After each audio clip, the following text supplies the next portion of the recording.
जिंदगी नहीं जी पाएंगे ना।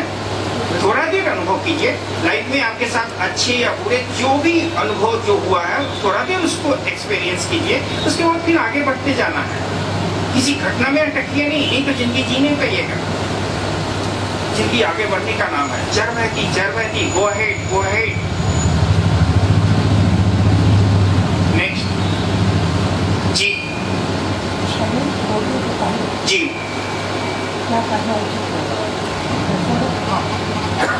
देखिए, आप जो एग्जिस्ट कर रहे हैं इस यूनिवर्स में ना, सिर्फ शरीर के वजह से नहीं कर रहे हैं। पहला चीज तो ये याद रखना होगा कि शरीर छोड़ देंगे तो आपका एग्जिस्टेंस खत्म हो जाएगी, नहीं। There are 7 layers which make your complete existence in this universe। पहला तो बॉडी हुआ, दूसरा ब्रीथ, तीसरा माइंड, चौथा इंटेलेक्ट, पांचवा ईगो, छठा आपका मेमोरी और सातवां आपका soul. Body, breath, mind, intellect, ego, memory और सोल, ये 7 layers मिलके आपकी कंप्लीट एग्जिस्टेंस इस यूनिवर्स में बनाती है। तो बॉडी छोड़ने के मतलब ये नहीं होता कि आपका एग्जिस्टेंस खत्म हो जाएगी। आपकी जो सोल है, सोल क्या है? एनर्जी है। और आपने साइंस में पढ़ा होगा कि energy can be neither generated, it can be not destroyed. उसकी ना तो उत्पत्ति होती है ना नाश होती है। आपकी आत्मा तो अजर अमर है। तो शरीर छोड़ने के पहले सिर्फ और सिर्फ शांत रहना है, ठीक है ना? क्योंकि लास्ट मोमेंट में जैसे आपके माइंड में थॉट चलेगी, नेक्स्ट मोमेंट में फिर वैसा ही आपको होगा। तो चुपचाप शांत रहना है, स्थिर रहना है। जो भी पास्ट में आपने किया है ना, उसको भूल जाना है, उसको सरेंडर कर देना है ईश्वर को। उस शांत अवस्था को अचीव करने के लिए अपने आप में थोड़ा सा कंसंट्रेट होना होगा। देखिए, साइंस के अनुसार आप कोई भी ऑब्जेक्ट यदि सर्किल में रोटेट करता है, उस पर 2 फोर्स काम करते हैं, एक सेंट्रीपेटल फोर्स, दूसरा सेंट्रीफ्यूगल फोर्स। एक सेंटर की ओर ले जाता है, दूसरा सेंटर के अवे ले जाता है। तो आपको क्या है ना कि ठीक है, 20 साल तक आपका सेंटर के अवे जाना जरूरी है। तो इसे मतलब आप जिंदगी जी रहे हैं, 2 फोर्स आप पे काम कर रहे हैं, एक मटेरियल फोर्स, दूसरा स्पिरिचुअल फोर्स।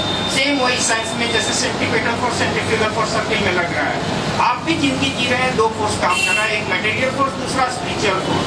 मटेरियल फोर्स आपको दुनिया की ओर ले जाती है, धन संपत्ति, पैसे, गाड़ी, बंगले। स्पिरिचुअल फोर्स आपको अपने अंदर की ओर ले जाती है।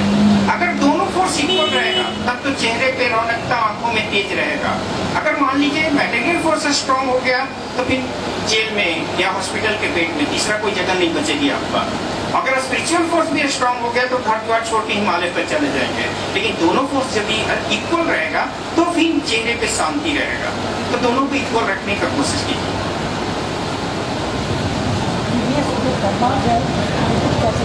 देखिए, कर्मा को आप डिलीट नहीं कर सकते हैं, क्योंकि थ्योरी ऑफ कर्मा क्या बोलता है? Every action done by you has life, it can not be destroyed without giving you result. Sometimes you get result immediately and sometimes after some delay, but nature and quantity of the result will be same as the work done by you. आप उसको delete नहीं कर सकते, उसको तो भोगना ही होगा। आपने कोई भी एक्शन किया, उससे एक एनर्जी जनरेट होती है, वो तब तक वाइब्रेट, तब तक सर्कुलेट करते रहेगा वो एनर्जी जब तक आपको रिजल्ट नहीं देते। कभी कभी तुरंत दे देती है, कभी कभी बरसों लग जाता है, लेकिन मिलता जरूर है। आप पूरे देखिए ना, कितने ऑफिसर जेल में है, कितने पॉलिटिशियन जेल में है, मिलता तो है ना। आप डे टू डे एक्टिविटी में आसपास में देख रहे हैं अपना, लेकिन उससे सीखते नहीं है हम लोग।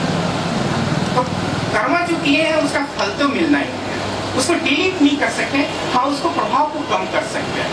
सपोज करो कि आपने ऐसा कर्मा किया होगा जिसमें आपका कोबरा सांप डसना होगा, तो आप कर्मा के प्रभाव को कम करके, आपको सांप तो डसेगा लेकिन वो भी डोरवा डसेगा, थामी डसेगा, लेकिन डसेगा तो जरूर।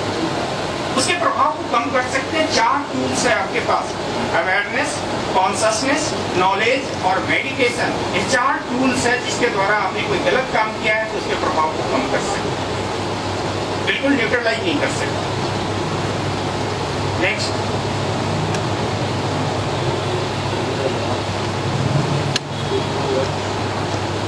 कुछ लोग अच्छे काम करके भी जो है जी बहुत तकलीफ में रहते हैं। हाँ, और कुछ लोग जो है बुरा काम करके भी जो है समाज में बहुत आगे बढ़ते हुए दिखाई देते हैं। तो कर्म का अगर प्रभाव है तो ऐसा कैसे? हाँ, एक क्वेश्चन की वजह से अधिकांश तो लोग कंफ्यूजन में रहते हैं।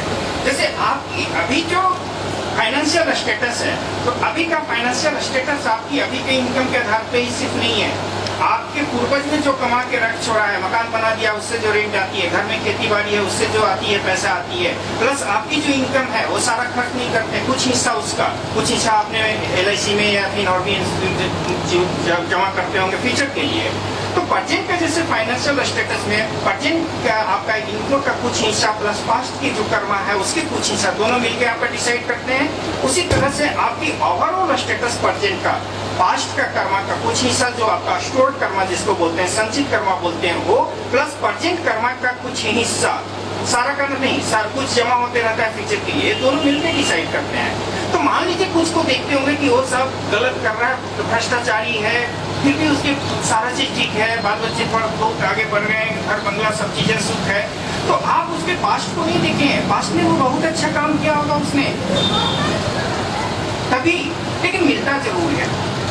गौतम गोस्वामी यहाँ पे एक DM हुआ करते थे पटना में, जानते होंगे वो कौन सा मैक्स से अवार्ड कौन मिला था, लेकिन लास्ट में देखे थे फिर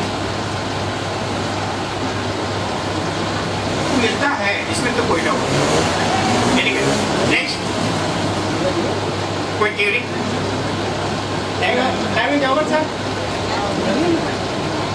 टाइम खत्म नहीं, हम टाइम का खत्म किया। नहीं, आपने 5 मिनट टाइम दिया था, मैं टाइम का बोलता आप आवाज दो, और मैं जानता हूँ कि आपने मेरे को वक्त दिया, इस सर की वजह से मैं यहाँ पे हूँ। सबसे पहले तो मैं सर का साहब को शुक्रिया अदा करना चाहूँगा जिन्होंने आपसे रूबरू होने का मेरे को मौका दिया, तहे दिल से मैं इनको शुक्रिया अदा करता हूँ जिन्होंने आपसे मिलने का मेरे को मौका दिया। थैंक यू सर, वैसे और